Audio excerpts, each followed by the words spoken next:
New Orleans signed CJ Spiller for something other than sitting on the fucking bench. 31 other passes that should have been intercepted with you.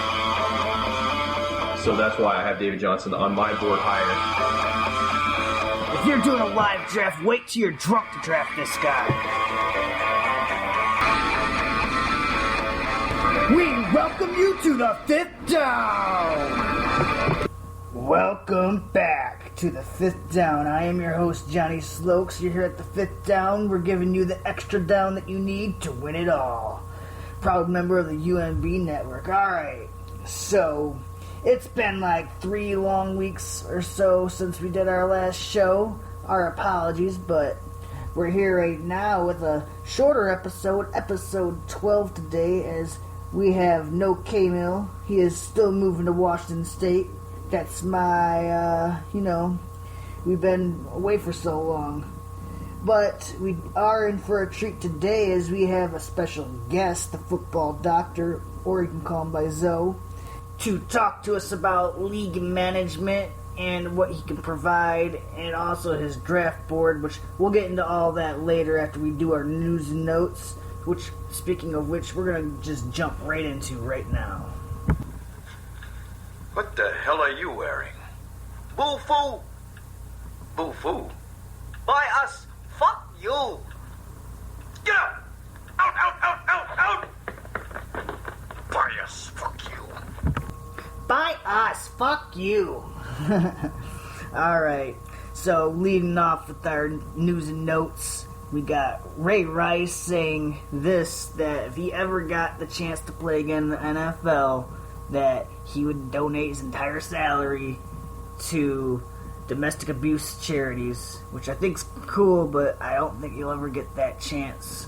So, J.J. Watt underwent back surgery yesterday. He'll probably start the PUP list for the training camp.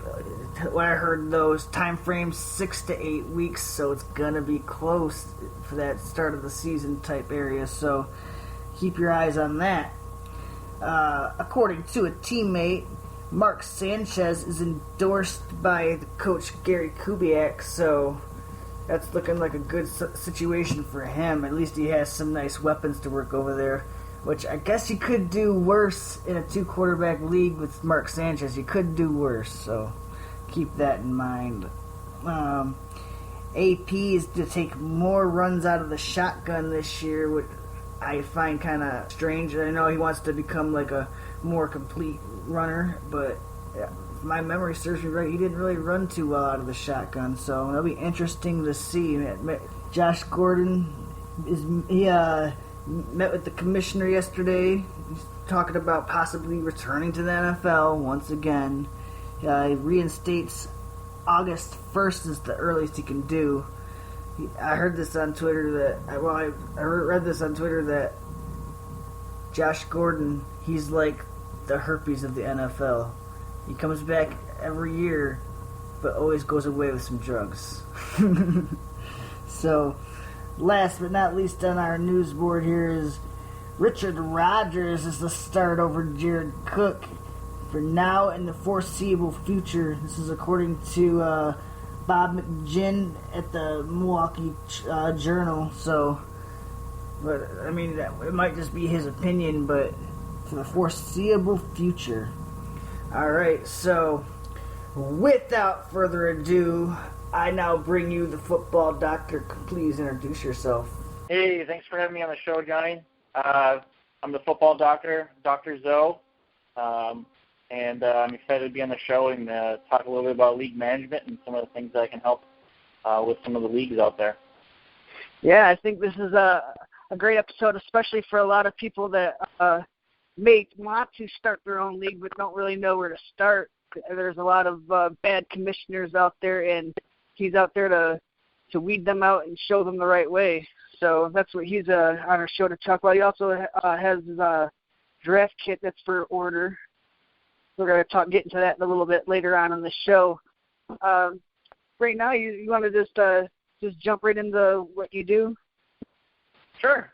So basically what I do is I offer tools and advice for commissioners or league members about certain league issues or how to structure and set up your league One of the big things I offer is a league constitution that's available on my website, and it's a template that you can download and customize to whatever league format you have and put in your rules that you need to put in there. So I think that's really great. Yeah, definitely. I mean, especially with a lot of the leagues today, software only goes so much further to, set the rules, and there's so many gray areas with leagues these days, even with trading and how those things operate. Plus, I mean, just joining a league, if there's a constitution, you can send it over to somebody and they can get a really good feel of like what your league is about, how it's run, and what to expect. I feel like every league needs a league constitution. That way, if there's ever any dispute over any rules, you can always just reference it. Like, hey, it's right here. It's on our site. You should know your rules before you join your league. So exactly. It's easy to set expectations right up front. This is what our league does, and also if you do have issues, it should be able to address those in your constitution. It can avoid a lot of those things that might turn, some friendships bad or some leagues go rotten or people quit mid-season, all those types of things that just kind of suck for fantasy football that you can kind of avoid to kind of have your league run smoothly throughout the year. Yeah, and I'm sure everyone's gone through that at one point or another where, people are, changing rules, halfway through the season, or someone just quits and they totally just tank their team and they don't even bother picking up people for the second half of the season or stuff like that. Yeah, just kind of try to alleviate that a little bit. Exactly, that's a great point. Not only does it help all the league members, but it keeps the commissioners in line too. I mean, it sets out these rules of what the commissioner can and cannot do as well. I mean, changing scoring or rules in the middle of the season, I mean, that should be a big no-no. But I mean, if you don't have a constitution, I mean, kind of commissioner is judge, jury, and executioner at that point. So, yeah, to avoid a lot of that stuff, the Constitution is not only for league members, but definitely for commissioners too. Yeah, I remember you telling me on the phone before that you won't even join a league really if it doesn't have a league constitution. I won't. My standards have gone up quite a bit just because I've been in so many leagues with issues and things that just turn it not so much fun, with things that come up. And a lot of times who you play with and how the rules are and how the league is run is half the fun. So, yeah, I need a constitution to look at before I join any league just because I need to know, what are the gray areas to be called out for, trading and those types of things. And my website really is awesome for that piece because I have a PDF that shows a current constitution, and it's what we do. So I'm the commissioner of our league, which is the Man's League, which is a serious fantasy football league that's been going on for almost 10 years now, and its constitution is on there as an example. And then I have a Word document that you can download and customize, and it's got a template help so that there's questions in there. How is your league formatted? How would you like to do this and that? And you just kind of fill it out, whatever your league is. And is this a document that can be copy and pasted straight to MFL? I know a lot of people like to play on MFL, so I think that it really goes good hand in hand together. Yep, exactly. Yep, you can copy and paste and change whatever you like out of it. Fully up to you. So that's one really great aspect that you do.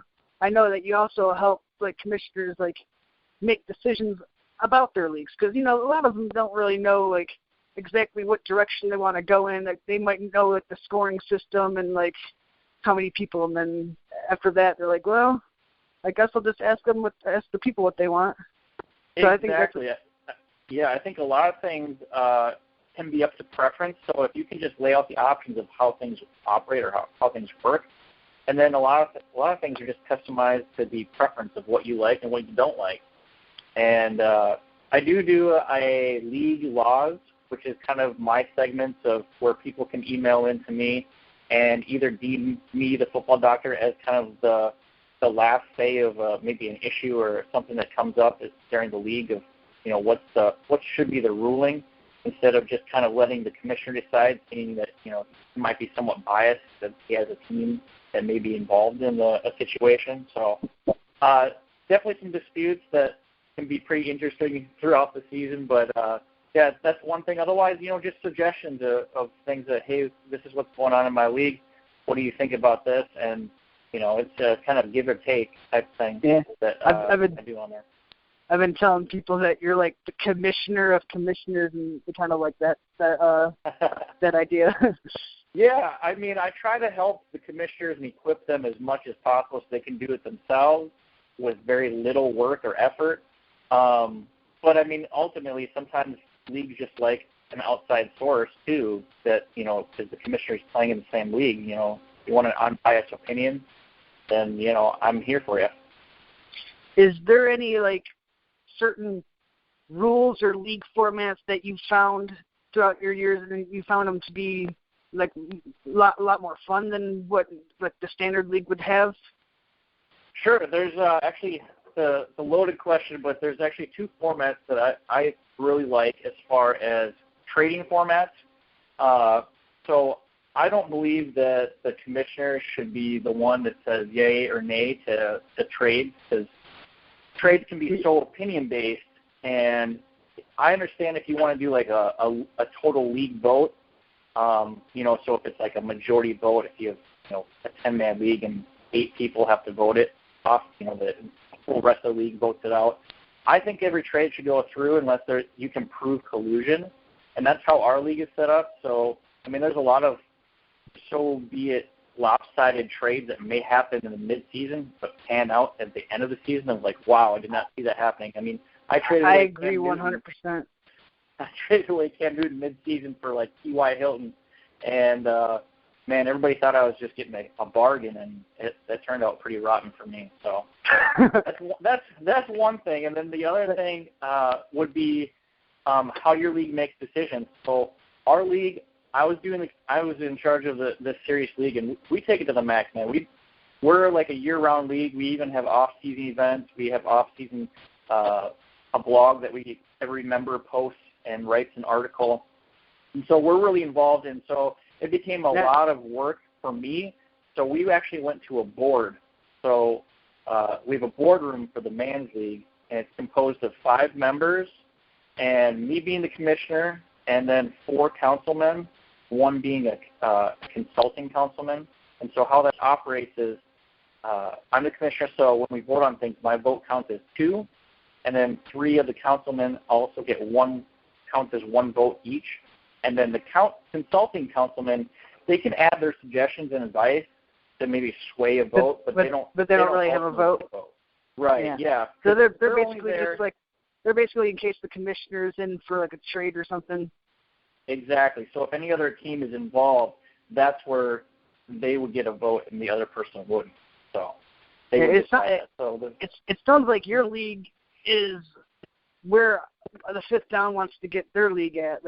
You have a lot of the same aspects that we would like. I kind of want to have a weekly newsletter that goes out on the league page where people can write articles, or they can have a smack board or a trash talk video, stuff like that. Yeah, we have a Facebook group that we have, and that's really been pretty handy because all of us have Facebook and all of us have smartphones. So being able to use that and post whatever we want in the news feed in the Facebook group for the men's league, that's been pretty cool to have, and it creates more activity and interaction, and the members seem to bond with each other, creating more competition. So yeah, I really like that aspect of it too. Yeah. And another thing that me personally that I really like, but it might be a little bit hard to actually obtain, is getting maybe a panel of like 3 people or something that's not in your league, and they can act as a trading commissioning board, so you can say. Yeah, definitely. If your league can have an outside source of some sort that you trust, that that their decision making is not going to be biased, they're not best friends with somebody else in the league. And I like to think that I try to help leagues in that way. But if you can have somebody have an outside board or outside source to kind of fortify whether a trade should go through or not, then yeah, I mean, go for it. That piece is totally preference and what you want to do with it. Yeah, obviously you wouldn't need them for every trade, but those ones that this kind of smells like collusion, or maybe this trade's a little bit too lopsided. Let's take it up to the boys that are outside of the league. Sure.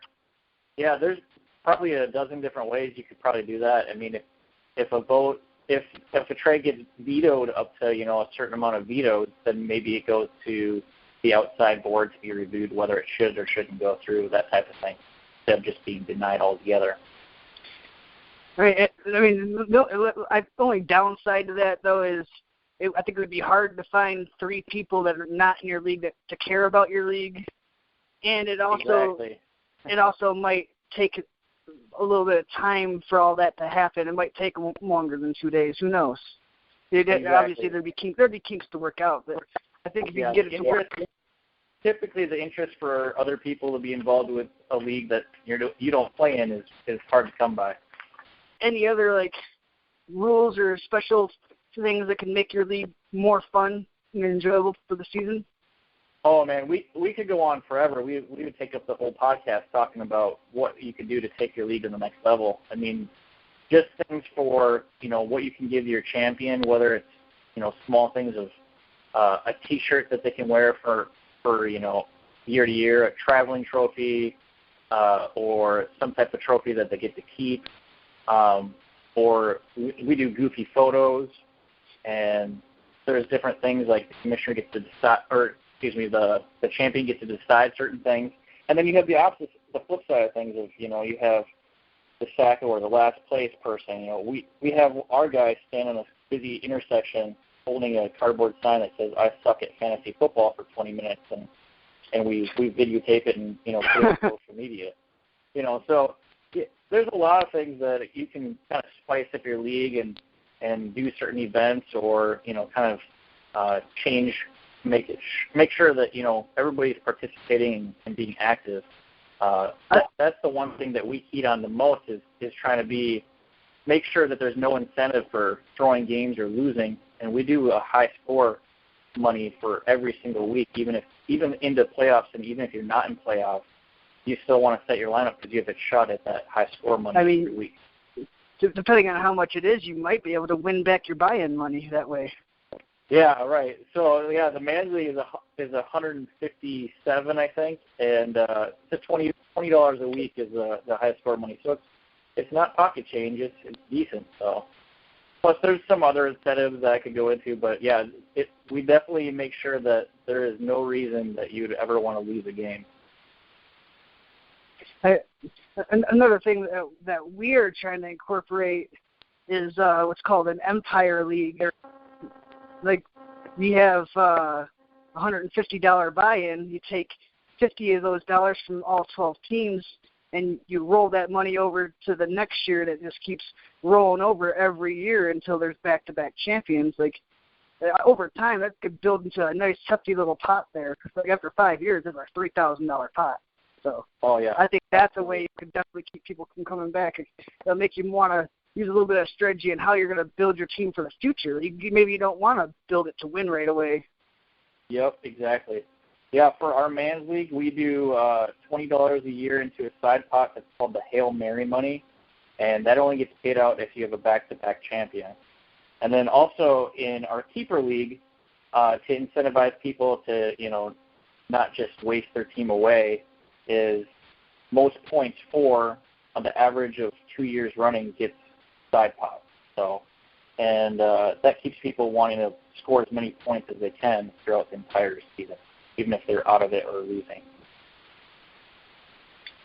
And another feature that I've seen in a couple of leagues that I've never personally tried it, but it sounds like something that'd be interesting is having a victory point system where you get a point for winning your head-to-head matchup, but you also get a point if you're at the top of the scoring list.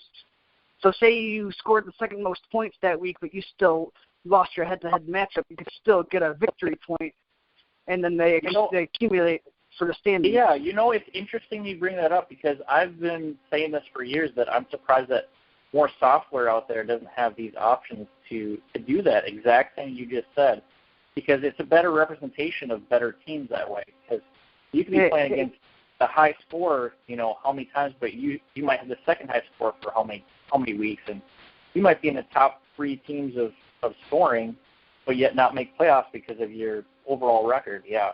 So to get a better reflection of most points scored shows kind of a better team, And that victory point system you just explained would be a better representation of that for sure. But it's unfortunate just because it's hard to keep track of by hand, and software out there just isn't user-friendly. There really isn't a whole lot of sites that are out there.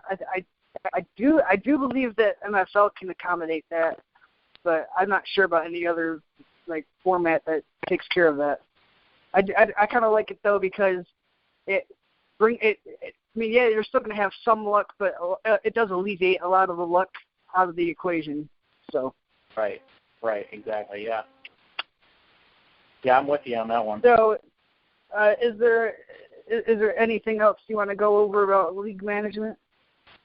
Well, there's a lot of things that we could do, but I will just kind of reference my website again, FootballDR.com, and it's got some free printable materials. So if your league likes to do awards, there's printable awards on there that you can customize, and then there's roster sheets, and then my draft kit, which I'm sure that we'll get into here soon. But as far as league management goes, a lot of the information will just be on my website, and some tips and things. But the Constitution is just a must for every league, and I urge everybody, if you don't have one, please set one up, even if it's just a simplistic one. Even if you're in a just for fun league, there's so many family leagues even I've heard of, that it just goes sour, or there's these disputes that just are just horrible over fantasy football, which should be fun. But since you don't have a Constitution, it's not called out. So yeah, I would just say that. The more things you go over and the more clear everything is, the smoother everything's going to go, and ultimately the more fun you're going to have with your league. You should definitely invest into a league constitution. Yeah, if you want to see a serious, fun league, I also have a link to my website that goes to the Man's League website, and our Man's League website is basically our league website, and you can just take a peek at that website, and you can tell how much fun and how serious we take fantasy football. Hey, you gotta think, if everyone's having fun, everyone's gonna be more competitive, and it's gonna overall be a tougher league to be in. Yep, so. Exactly. Yeah, and in the Man's League, we are all, in my opinion, pretty good fantasy football players. So it's even more of a reward to win it all. So when you play with a bunch of dummies, it doesn't feel so great to win one because it's almost expected if you're playing with a bunch of morons. But yeah, I remember we were playing in a work league, and the first overall pick was Philadelphia Eagles. So you kind of know what kind of league that one was. Defense, first overall pick. The Philadelphia Eagles as the number one overall pick. I would lose it. I granted, I couldn't even watch that. Granted, it was a work league. It was supposed to be for fun, but it threw everyone for a loop. Everyone thought, like, was this guy retarded, or he's like, yeah. Well, it was an auto pick, but it definitely was not an auto pick. Like, it happened within like the first 3 seconds of the draft. Like, nobody knew what was going on. Huh. Yeah, I mean, if you're into that type of thing, go for it. I just don't think that's fun, and I think fantasy football should be fun. So if there's a defense pick first overall, that's not a league I want to be in. No, it was not. I might have paid attention for like a total of 20 minutes that year. Yep. But one I guess is really on a rule that wasn't really able to be enforced, but people did it anyways. Is what I've seen is like they have an extra flex spot, and that extra flex spot is for rookies only. Like it's a rookie. It's a spot where you can only start a rookie, and everyone had to start a rookie. I thought that was pretty cool. That is a cool rule. Now, the only tricky part is does the software regulate that, or what happens if a non-rookie first player gets put in that flex spot? Is that a availability? I was not in this league, but it was someone that was talking to me about it, and the way it sounded like it was a rule that was not able to be enforced by the actual software. It was more of like a commissioner thing. Like That's where you need a constitution. If it's spelled out in the Constitution, exactly. Then you have a consequence if that does happen, because if the software doesn't block it, it could happen. And people are people, man, and it might happen where somebody just plugs somebody in. And what happens if they plug somebody in and they go off and they win their matchup? it gets sticky. So you gotta spell it out in the Constitution that this is only this, and if you do this, you don't get the points for it, or whatever the case may be. Well, I know in NFL the commissioner can actually go into the site and set lineups for people too. So if they're say that they don't start a rookie, the commissioner can put a rookie in for you. Right. But it's like, well, you put this rookie in, but I wanted that rookie. Yeah, I typically advise people that the only way the commissioner should do that is if the team reached out to you saying, hey, I accidentally put this guy in, the game hasn't started, could you put this guy in? You know, because when the commissioner starts managing other teams or rosters and stuff, you know. You become more of a hassle on them. Exactly, hassle for them, and then it becomes, you know, this kind of ambiguous situation where, you know, who's doing what for who, and if I always like to have like a text from somebody with a timestamp saying, hey, this is what time this guy texted me to put this player in at this position, you know, so I could prove to the league, you know, he reached out to me, he's up north hunting, he doesn't have good cell service or whatever he couldn't do himself. You know, that'd be something that I would suggest. Could you imagine being a commissioner back in the day for the paper and pencil leagues? Well, I wasn't the commissioner, but I was part of the league where we had a fax in our lineups before Sunday. It was before like 10 a.m. on Sunday. So we had a fax in our lineups. And if the fax didn't go through, we had to call the commissioner and leave a voicemail of every player of who we were starting. So, yeah, I've lived in those times. And then you go out Tuesday and get the newspaper and find out and tally up all your scores and find out if you won. Thank goodness, the commissioner was pretty good at doing that. He did do that. He would tally everything up, and everybody would have to check his math. But yeah, oh gosh, I'm glad those days are over. I was going to say, back in those days, it'd be terrible because you're pretty much managing everyone's team. Yeah, that was a very touchdown-heavy league where, you know, very simple scoring. Yeah, very simplistic scoring because, you know, by doing everything by hand and through stat lines and stuff, it got to be touchdown-heavy back in the day for that. Yeah, I think my pops stayed with paper and pencil leagues until like 2006 even. So you also have this draft kit. You want to jump into that a little bit? Oh yeah, man, you're getting me excited. This is the thing that I'm most excited about that I offer. It does cost money because it costs me money to make it and time, and a lot of time. So it's I just today released my Color Rush labels. So the draft kit overall, it comes with a 27 by 40-inch draft board, and it's a 60-pound paper stock. So it goes up to 20 rounds, up to 14 teams. And I have 300 player labels with the players' pictures and their team logos on there. And so I had classic labels out for a while, which were kind of dull and plain, and I got a lot of feedback saying we want brighter, we want more intense, we want something cooler, we want the cool factor. So I redid them all and released them today. They're Color Rush labels. They look pretty amazing. So you'll definitely have to check that out on my website. And most people like to do that through eBay just because they feel more comfortable having a third party in there, which is totally fine. eBay is a good source for that. So a lot of people are checking out on eBay. I can tell you what, it's an absolute must, especially if you're doing a live draft at like somebody's house or a bar or something. Like you definitely want to have a draft board that you can keep track of everything, and then you can use that draft. You're kind of like what you were saying earlier. You guys take like a photo of the champion. You could actually have the draft board in the background. Yeah, so. Exactly. I mean, I couldn't echo that even more. I mean, if you're doing an in-person live draft, this draft kit is going to save you so much time. It's so cool. We used to get like this paper board and draw lines and write the player's name in it. It looked horrible. It was trash at the end of the year. It looks amazing, and we actually use it as a trophy piece. So whoever wins that year, whoever becomes our champion gets that draft board, and they hang it up in their man cave or wherever they like. That's a really good tradition. I like that. Yeah, so we've been doing that for the last 2 years now, and it's definitely become a tradition for us. So, but it's a great kit, and it's relatively inexpensive. So I didn't want to make it so expensive, where you had to pay an arm and a leg to get a draft board, because a lot of people you made it to where you want people to actually want it.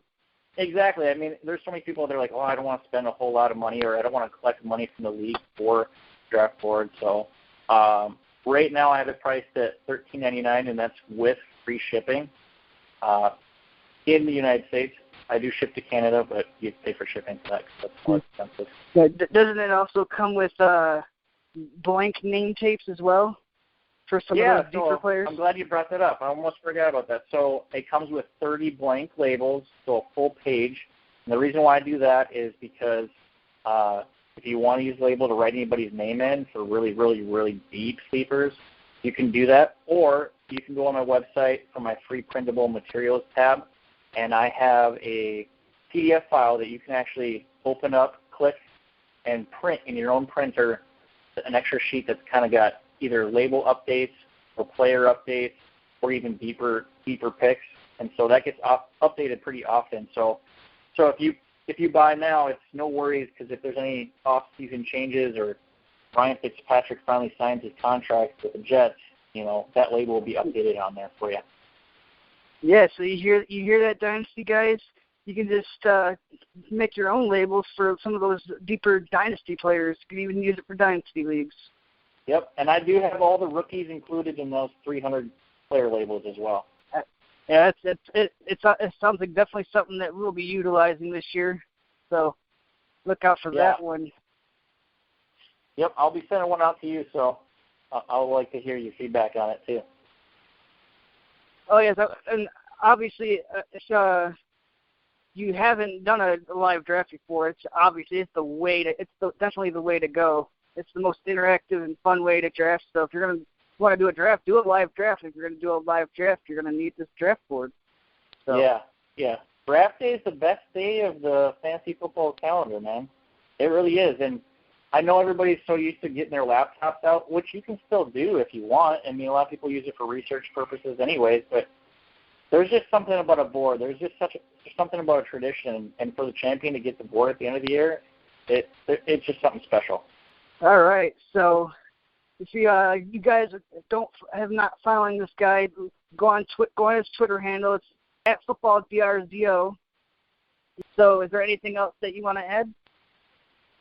No, I think you covered all, man. I really appreciate you having me on the show, and I'd love to come back and talk more football with you. Maybe I don't do any rankings or advice personally on my website, but if I'm ever invited to a podcast like this, I love talking players and footballs and ranks. So I just don't provide that because I put everybody your way. I was actually thinking, like, throughout, like, once the season starts, we can bring you back on here. We could talk about, like, maybe like potential trades that could happen for your fantasy teams. We could talk about injuries, maybe potential waiver wire pickups. Absolutely. And I love the league management issues and the trade issues. That's what I specialize in. So, yeah, we can definitely talk football. So I really appreciate you coming on the show today, Zoe. We're definitely going to have to do this more in the future.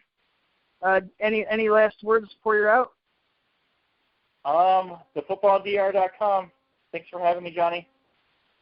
All right, buddy. Take it easy. I don't want to keep you away from your wife any more than I already have.